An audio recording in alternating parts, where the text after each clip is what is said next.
Donald Trump woke up this morning eager to reignite his beef with his senior advisor, Kellyanne Conway's husband. George Conway, often referred to as Mr. Kellyanne Conway by those who know him, is very jealous of his wife's success and angry that I, with her help, didn't give him the job he so desperately wanted. I barely know him, but just take a look. A stone-cold loser in all caps and husband from hell, exclamation point. That bizarre Mr. Kellyanne Conway line from the leader of the free world is something he repeated later on the South Lawn. Yeah, I don't know him. He's a whack job. There's no question about it, but I really don't know him. I think he's doing a tremendous disservice to a wonderful wife. Kellyanne is a wonderful woman, and I call him Mr. Kellyanne. The fact is that he's doing a tremendous disservice to a wife and family. She's a wonderful woman. For his part, Mr. Kellyanne Conway, as Trump calls him, tweeted this, insisting that it wasn't an insult, except perhaps to the extremely juvenile and boorish. What I really wouldn't want to be called is individual blank. The woman standing between the two men, Kellyanne Conway, finally weighed in today, speaking by phone with Politico, and defended the president, saying, quote, he left it alone for months out of respect for me, but you think he shouldn't respond when somebody, a non-medical professional, she's talking about her husband here, folks, accuses him of having a mental disorder. You think he should just take that sitting down? The president is obviously defending me. He could privately say to me, honey, you're a distraction. We love you. You'll always be part of the family, but go be with your kids. They need you. Go make $1 million an hour. Ooh, I'd do that. Go do that, honey. It's the opposite. The Conway conflict, just one open front for the president. The other is dedicated to a now days-old spat with the late Senator John McCain, a fight Trump carried on with for 5 minutes at a rally in Ohio last hour. I endorsed him at his request, and I gave him the kind of funeral that he wanted, which as president I had to approve. I don't care about this. I didn't get thank you. That's okay. We sent him on the way, but I wasn't a fan of John McCain. So now what we could say is, now we're all set. I don't think I have to answer that question, but the press keeps, what do you think of McCain? What do you think? Not my kind of guy, but some people like him, and I think that's great. Here to help me through this today, David Jolly, former Republican congressman of Florida, now an independent in the nick of time. And I'm happy to say, very luckily for us, an MSNBC political contributor. I have no words. You go. Listen, on the Conway dispute, if you will, I think the only thing that really jumps out there is the misogyny of the president to suggest that it's an insult the way he refers to him as Mr. Kellyanne Conway. But on the McCain front, Nicole, this is one of those moments where it's hard to temper one's anger. It's disgusting behavior by the president. What we know of Donald Trump is he is intimidated by people whose stature he can never achieve. He attacks the NFL because they would not let him in their ownership group. He attacks the media because they have a trustworthiness that goes far beyond what this president will ever have.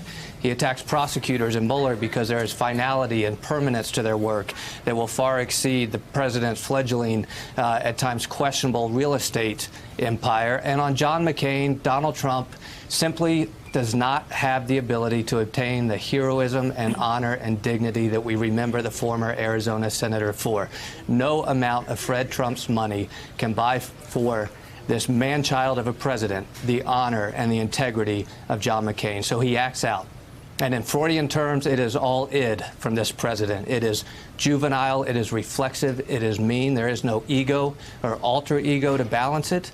But if you extrapolate it out, it does raise security questions that Hillary Clinton warned the nation of, that this is a man temperamentally unfit to be commander-in-chief, and that a man that can be baited with a tweet by a husband of one of his senior advisors simply cannot be trusted with the nuclear codes.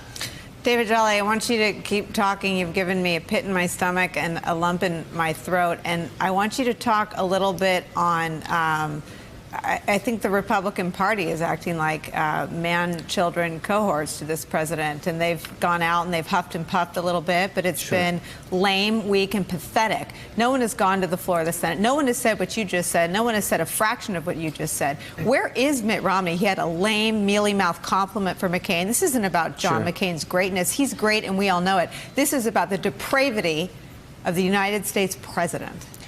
And Nicole, this is where the McCain matter really is different than the Conway matter. We saw political odd couples, if you will, and Mary Matlin, James Carville. We're seeing that with Kellyanne and George Conway. But with Senator John McCain, Donald Trump is writing history, or in some cases, rewriting history.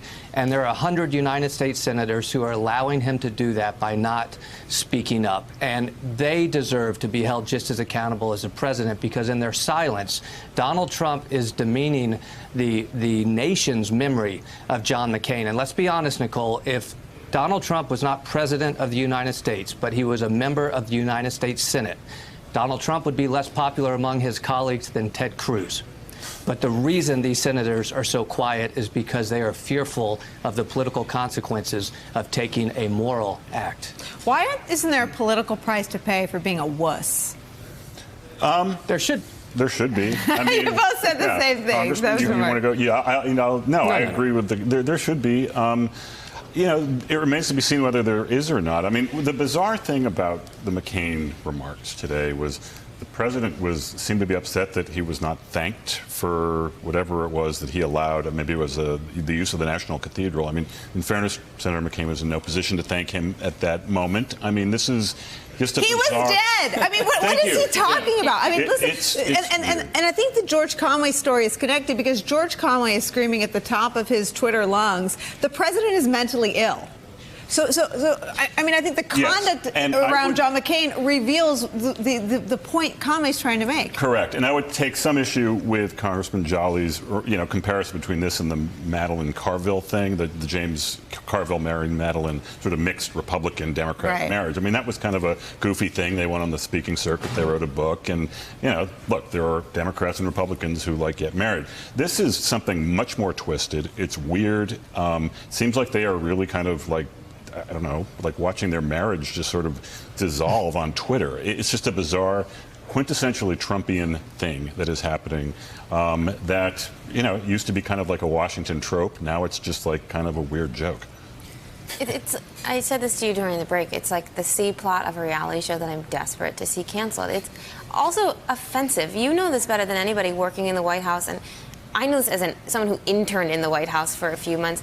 You do not do things in your private life that debase the office of the presidency. You just stay out of the line of fire. You stay out of the spotlight because the office of the presidency is something that you should respect, and your conduct should be fitting of that office.